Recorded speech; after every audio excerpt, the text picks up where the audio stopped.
Hey everybody, we're going to go ahead and start our next unit, which is all dealing with polynomials. And polynomials are something that you guys have dealt with in Algebra 1. So some of it will be a little bit of a refresher, but we're also going to do some new things with them as well. So to start off with, we're going to talk about exactly what a polynomial is. Now, you guys know that if I had something like 6x squared, we would call this a term. So a polynomial is just a group of terms added or subtracted. So all of these things down here are polynomials. This is a polynomial, this is a polynomial, this is a polynomial. It's any group of terms that is either added or subtracted, any number. All right? Now a coefficient. The coefficient is the number ahead of or in front of a variable.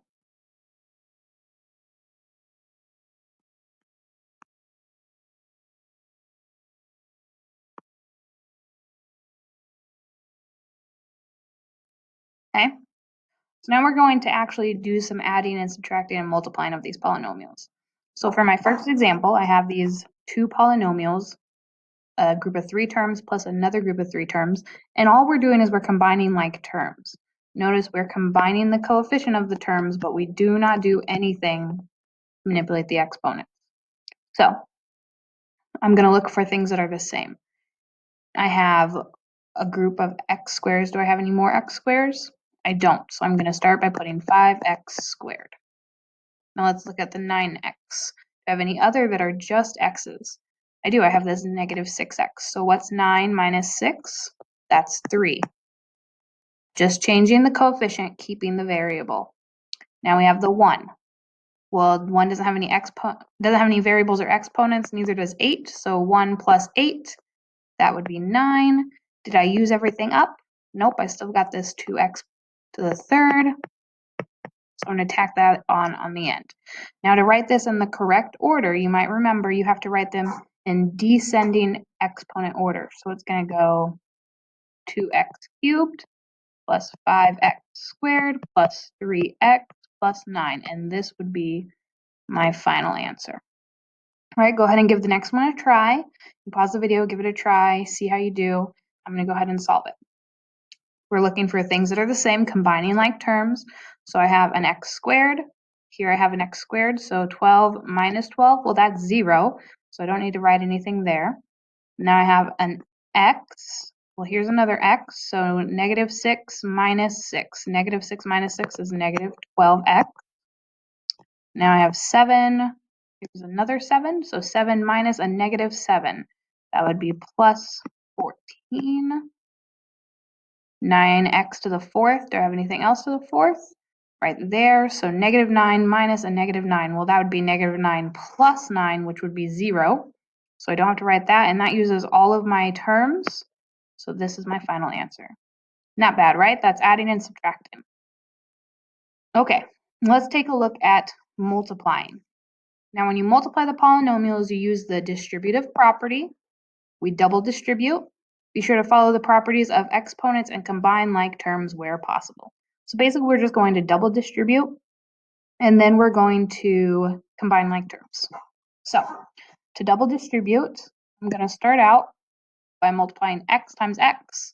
Well, that's x squared. Remember, x times x is x squared. Then x times the 6, that's plus 6x. Now I'm going to do negative 7 times x and negative 7 times 6. Okay, that's double distribution. Now we're going to combine like terms. So I'll have x squared, 6x minus 7x, that's going to be negative x minus 42. There's my final answer. Okay.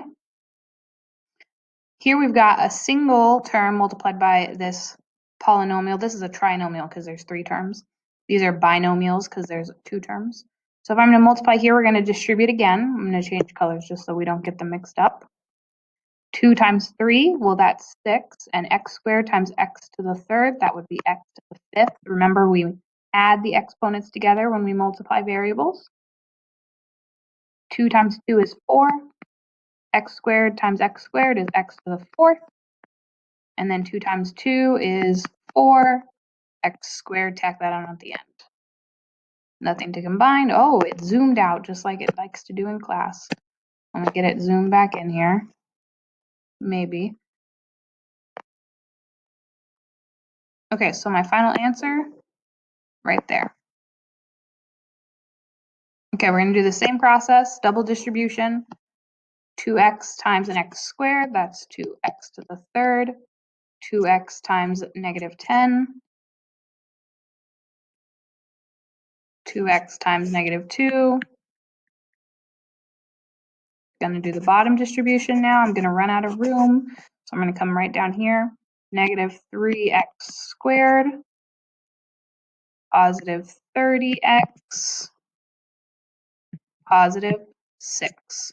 Combining like terms, I have 2x cubed, negative 20 minus 3, that'd be negative 23x squared.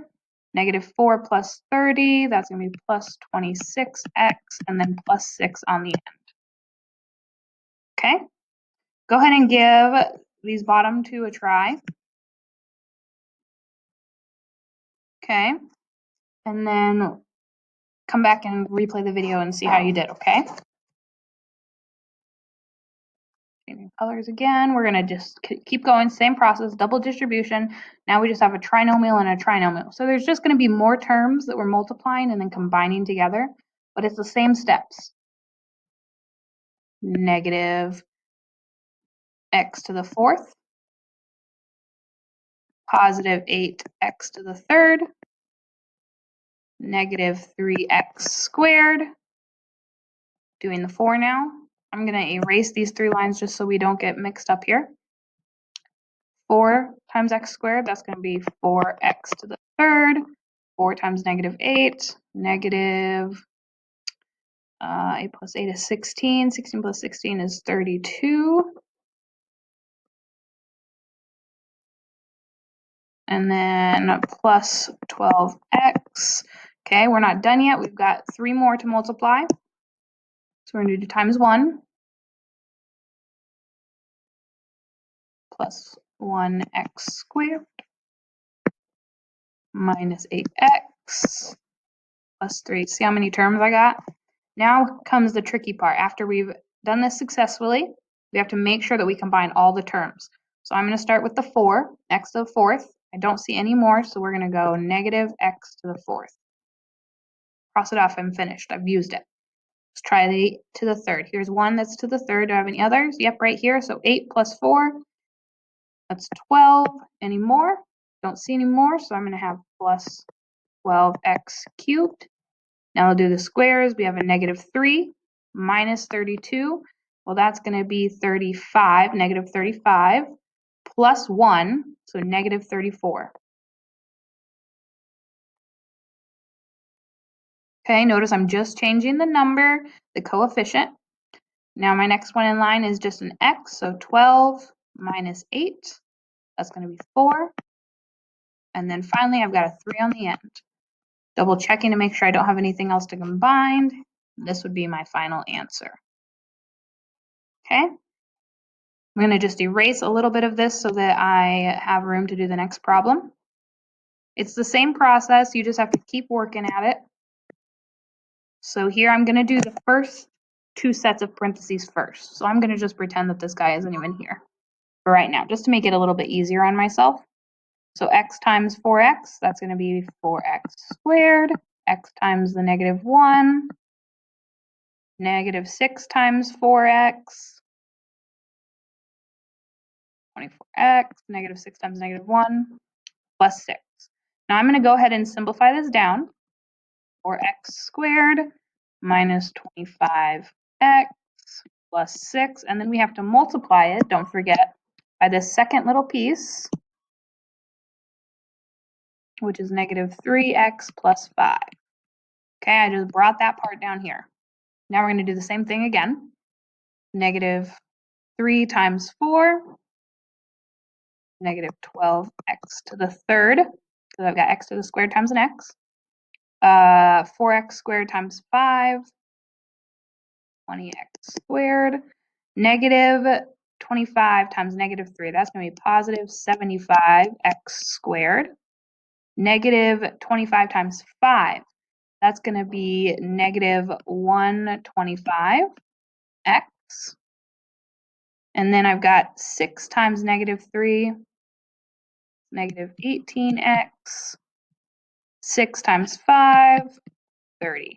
Combining like terms one last time, negative 12x cubed. I've got a square here and a square here, 7, 8, 95 x squared. And then I've got 125 minus 18. I'm going to go ahead and grab a calculator just so I don't mess up my mental math. Mental math is one of those things that if you don't use it every day, you get slower at it. And I have not been using mine every day. I don't know about you guys. Okay, and then I've got plus 30 on the end. And that would be my final answer. All right?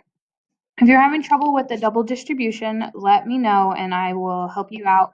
There are some other techniques we can use. This one is just the easiest and the fastest, especially when you get into these big multiplication where they've got 3 binomials, 3 groups of 2 terms multiplied together, okay? All right.